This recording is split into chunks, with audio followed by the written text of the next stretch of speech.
I knew something was wrong the moment I pulled up to my grandma's house and saw the heavy chain wrapped around her front door. A thick, rusted padlock secured it in place, and a bright red notice was slapped onto the door like a slap in the face. Property seized by HOA due to unpaid fees. Access restricted until balance is settled. I clenched my fists, my blood boiling. My grandma, Judge Felicity Vaughn, didn't owe anyone a dime. She was the toughest woman I knew, a retired district court judge, and the only reason she even lived in this HOA-run nightmare was because she had downsized a few years ago and wanted a quiet place to spend her retirement. I stormed up the steps and pounded on the door. "Grandma, you in there?" A few seconds passed before I heard the sound of her voice, calm but irritated. "Ronan, is that you?" "Yeah. What the hell is going on?" "The HOA locked me in," she said flatly, like she was discussing the weather. "They claim I owe them $2,000 in late fees." I nearly kicked the door open right then and there. "You don't owe them anything." "Of course I don't," she replied. "But they seem to think they have the power to imprison a sitting judge in her own home." That's when I heard the sharp clicking of heels on pavement behind me. I turned just in time to see Francesca Valdez, the HOA president, strutting toward me with her usual air of self-importance, clutching a clipboard like it was a royal decree. "Ronan," she said with a fake smile. "I was wondering when you'd show up." I crossed my arms, barely containing my rage. "You chained my grandmother inside her house." Francesca sniffed, adjusting the oversized pearl necklace she always wore. "Your grandmother failed to pay her HOA fees on time. We followed protocol." I scoffed. "Protocol? You chained an elderly woman inside her own home like some kind of criminal." "She has outstanding dues," Francesca said matter-of-factly. "Until those are paid, she has no rights to the property." I took a slow, deep breath, trying not to explode on the spot. "You do realize who my grandmother is, right?" Francesca rolled her eyes. "I don't care if she's the Queen of England. The HOA rules apply to everyone." I almost laughed. She had no idea who she had just messed with. I turned back to the door. "Grandma, I'm getting you out of here." "No need," she said, completely unbothered. "I've already called the sheriff. They should be here any minute. And when they get here, I'll be filing an official legal complaint." Francesca paled slightly. "What?" My grin was slow and deliberate. "Oh, you didn't know? My grandmother oversees the district court that handles HOA disputes. Every single one of your board members answers to her." Francesca's mouth opened and closed like a fish gasping for air. That's impossible." I leaned in. "You just illegally detained a sitting judge in her own home. I hope you're ready for what's coming next." Francesca's face drained of color as sirens wailed in the distance. Sheriff Daniels arrived with 2 deputies, their patrol cars screeching to a stop in front of my grandmother's house. He stepped out, adjusting his belt, his face set in the kind of grim expression that suggested he already knew this was about to turn into a mess. The moment he laid eyes on the heavy chain wrapped around the door, his jaw tightened. Francesca, visibly flustered, straightened her blazer and hurried to meet him, clipboard clutched to her chest like a shield. She started talking before he even had a chance to fully take in the scene. "This is an HOA matter," she declared, her voice high and tight. "There's no need for law enforcement involvement." Sheriff Daniels didn't even look at her. Instead, he turned his attention to the chain, giving it a sharp tug before inspecting the padlock. His eyes flicked toward me, then to the door where my grandmother remained inside, waiting with the patience of someone who had seen far worse in her years in the courtroom. "Judge Vaughn," he called out, his voice steady. "Are you all right in there?" "I'm perfectly fine, Sheriff," she replied. "Though I would appreciate it if you removed the illegal lock on my door." Daniel's gaze snapped back to Francesca. "You want to explain to me why you thought it was appropriate to chain someone inside their own home?" Francesca's confidence wavered, but she quickly recovered, flipping through the pages on her clipboard in an attempt to justify the HOA's actions. "Judge Vaughn has unpaid fees. According to Section 6, Subsection B of our HOA bylaws, the board has the authority to restrict access to any property with outstanding balances." Daniels crossed his arms. "Restricting access is one thing. Illegally imprisoning someone is another." Francesca huffed. "It's not imprisonment. She's free to leave once the balance is settled." Daniels narrowed his eyes. "You chained the front door shut. How exactly was she supposed to leave?" Francesca opened her mouth, but no words came out. I could practically see the wheels turning in her head as she struggled to justify what she had done. Daniels motioned to one of his deputies. "Cut it off." The deputy stepped forward, pulling out a pair of heavy-duty bolt cutters. Francesca gasped in protest, but Daniels silenced her with a sharp look. With one clean snap, the chain fell away, clattering onto the porch like the symbol of overreach it was. The front door swung open and my grandmother stepped outside, her expression calm but her eyes flashing with the kind of steely gaze that had made criminals buckle in her courtroom. She took in the scene: the severed chain, the furious HOA president, the presence of law enforcement with the air of someone who had already decided exactly how this was going to end. Daniels tipped his hat slightly. "Judge, Sheriff," she greeted, her tone even. "I assume you'll be arresting Ms. Valdez for unlawful detainment?" Francesca's composure cracked. "Arrest?" Daniels exhaled through his nose, clearly not thrilled about where this was heading but knowing he had little choice. "Technically, yes. What you did could be considered unlawful restraint." Francesca took a step back, shaking her head. "No, this is all a misunderstanding." I couldn't hold back a laugh. "Oh, now it's a misunderstanding? 5 minutes ago, you were defending your actions." She shot me a venomous look before turning back to Daniels. "This is an HOA matter. You have no jurisdiction here." Daniels let out a slow breath, clearly restraining himself from saying something he'd regret. "The law applies everywhere, including HOA neighborhoods. You don't get to override state laws with a set of private rules." Francesca's arrogance faltered, and for the first time, real panic crept into her expression. "I didn't mean." Judge Vaughn stepped forward, her presence alone commanding attention. "Sheriff, I'd like to file an official complaint against the HOA board for unlawful detainment, harassment, and abuse of power." Francesca's eyes widened. "You can't do that." My grandmother looked at her like she was a misbehaving student in her courtroom. "I assure you, I can." Daniels nodded. "Consider it filed." He turned to his deputies. "Take her in for processing. We'll let the DA decide how to proceed." Francesca's face went red. "This is ridiculous. You can't arrest me for enforcing HOA rules." One of the deputies pulled out a pair of handcuffs. "Ma'am, turn around." She whirled on my grandmother. "You're making a mistake. You have no idea what kind of power the HOA has." My grandmother arched an eyebrow. "I think you'll find that I know exactly what kind of power you don't have." Francesca sputtered, but there was nothing she could do as the deputies secured the cuffs around her wrists. The moment they clicked shut, the gathered neighbors who had come out to watch the commotion erupted into murmurs and scattered applause. As Francesca was led to the patrol car, my grandmother turned to me, her sharp eyes assessing the situation. "I'll be filing a motion with the court first thing in the morning to have the HOA's authority reviewed." I grinned. "Sounds like the board's about to have a very bad day." She nodded. "And it's long overdue." The moment Francesca was driven away, the tension in the air shifted. The neighbors, once too intimidated to speak out, started murmuring amongst themselves. I could see it in their eyes, the realization that the HOA wasn't untouchable. And this was just the beginning.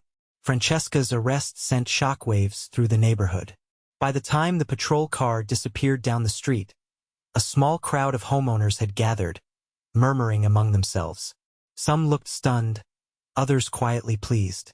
A few, emboldened by what they had just witnessed, began voicing their frustrations about the HOA's excessive rules. My grandmother stood on her porch, surveying the scene with the same measured scrutiny she used in the courtroom. I could tell she was already calculating her next move.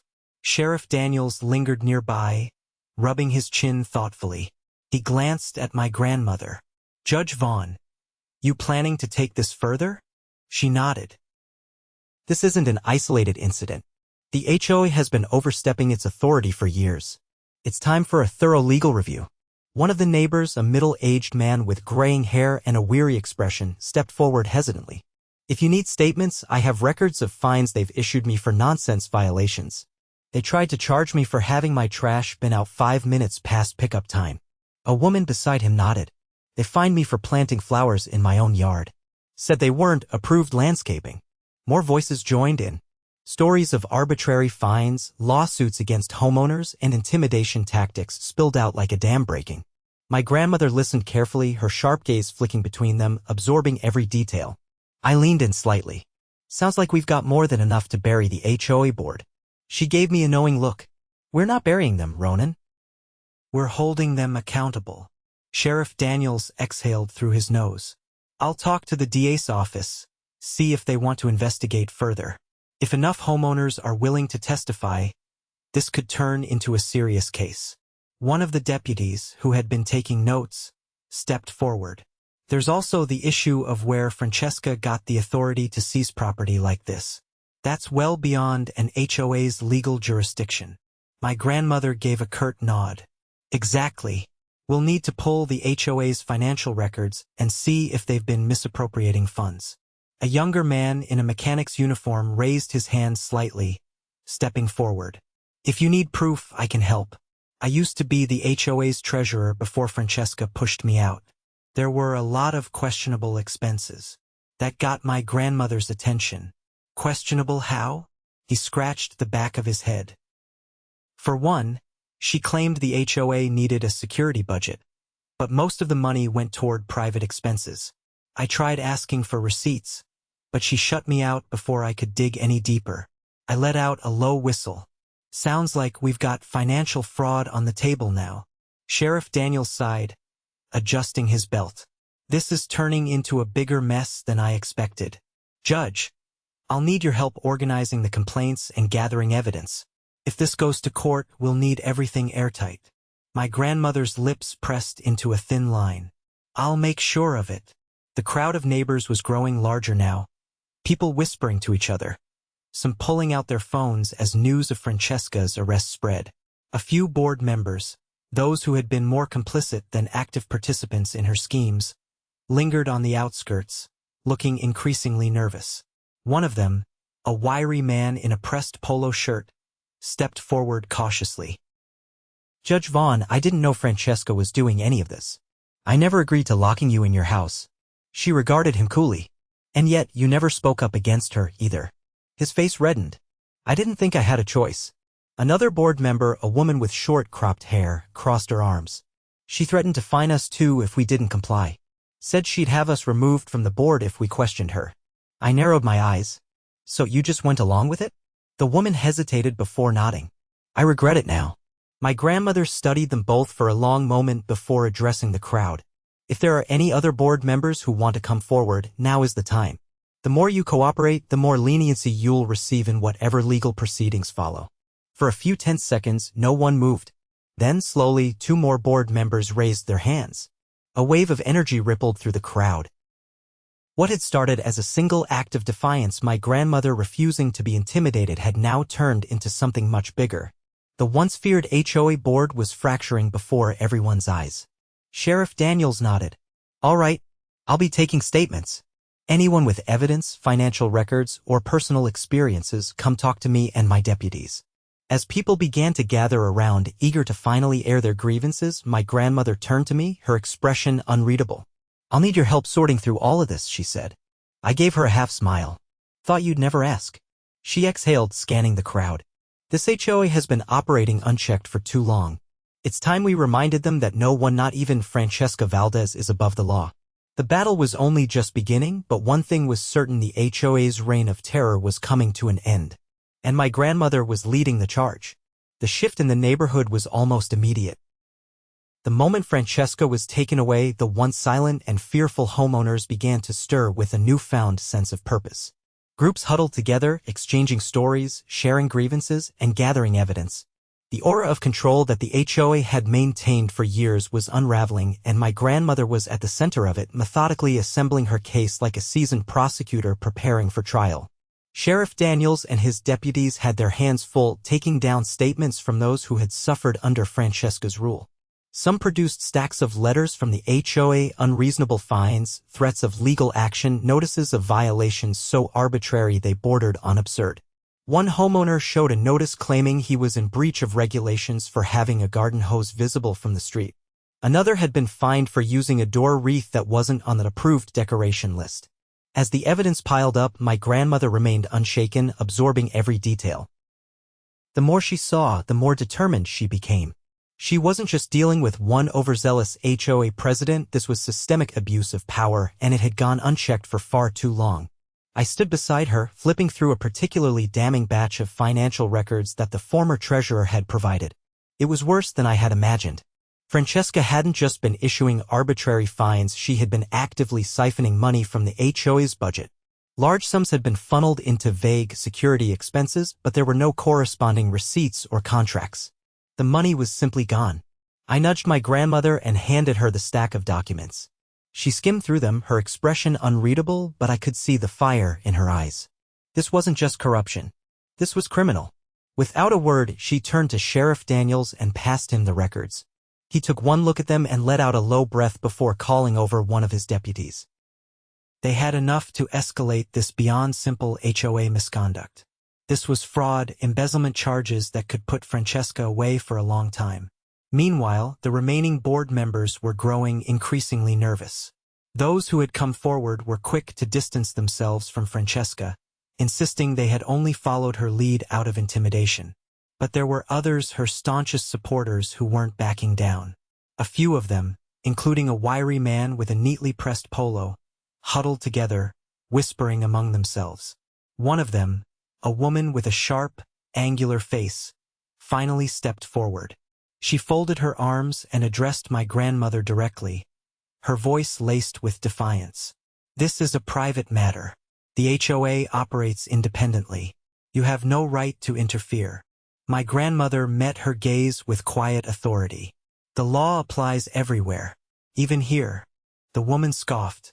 "The HOA has legal standing. We have the right to enforce community guidelines." My grandmother took a slow step forward, her presence alone enough to silence the murmuring crowd. Enforcement of community guidelines does not include unlawful detainment, financial fraud, or extortion. The woman's jaw tightened. "You're blowing this out of proportion." I couldn't help but let out a short laugh. "You locked my grandmother in her house and stole thousands of dollars from residents. That's not enforcement, that's a crime spree." One of the former board members, clearly eager to save himself, spoke up. "If you're looking for actual proof of where the money went, check Francesca's personal accounts. She had a separate fund she kept off the books. I saw her transferring money from the HOA's account into it more than once." Sheriff Daniels took interest in that. He turned to his deputy. "Get a warrant for her financials.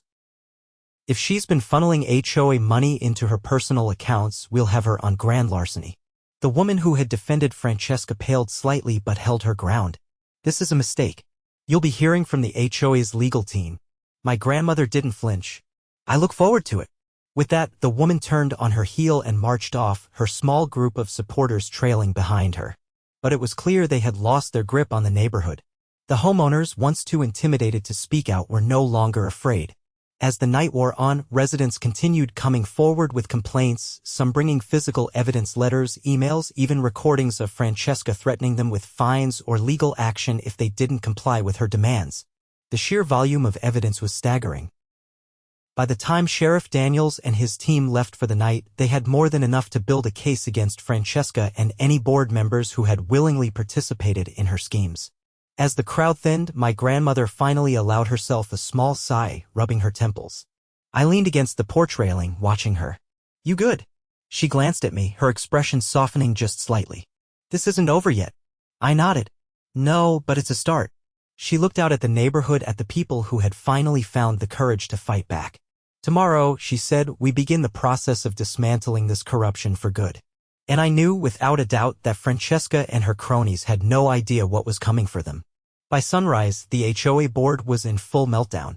Word of Francesca's arrest had spread like wildfire. What had once been a tight grip of control over the neighborhood was now a desperate scramble to cover tracks. Homeowners who had lived in fear were suddenly knocking on my grandmother's door, eager to contribute more evidence.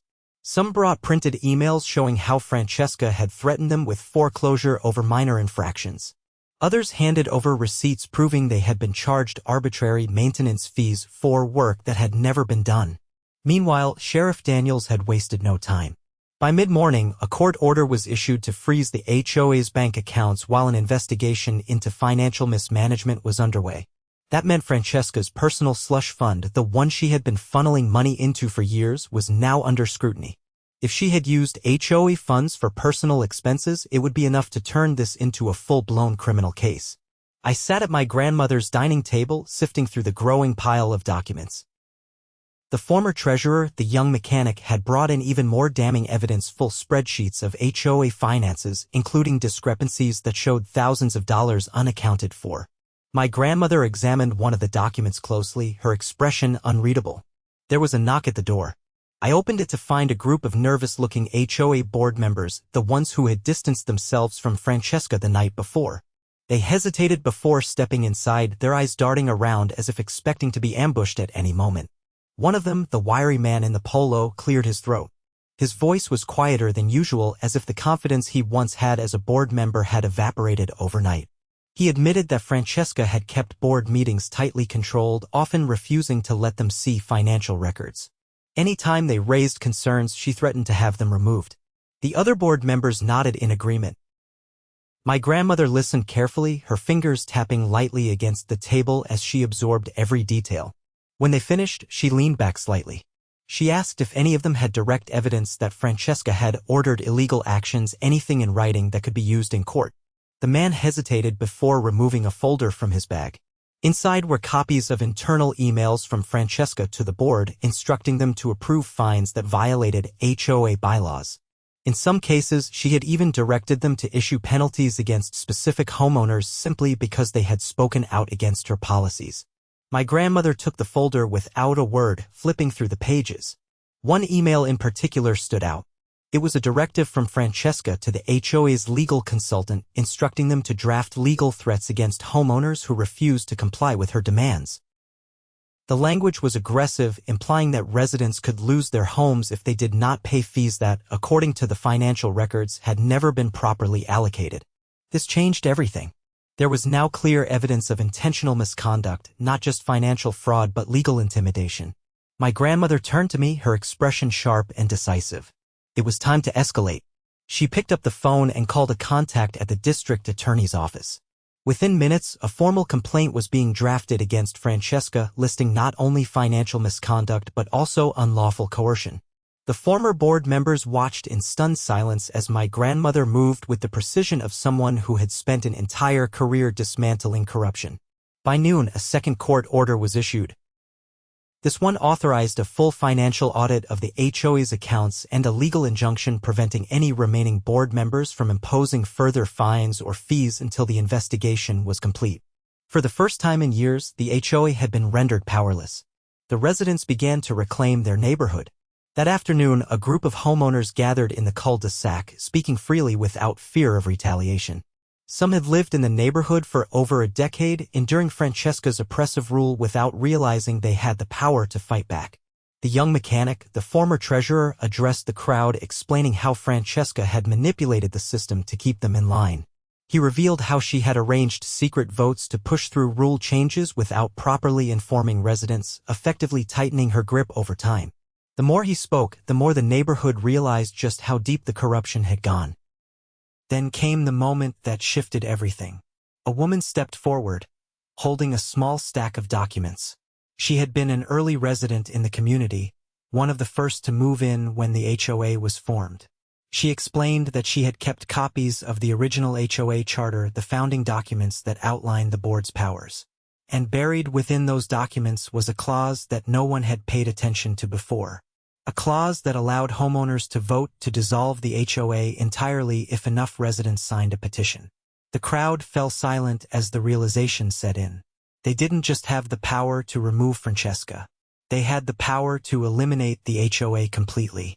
My grandmother's lips pressed into a thin line, her mind already working through the legal implications.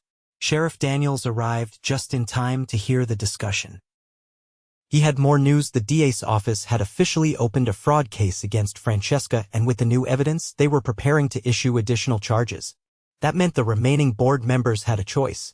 They could either cooperate and help dismantle the corrupt system, or they could be dragged down with Francesca. The wiry man in the polo, the one who had hesitated earlier, made his decision.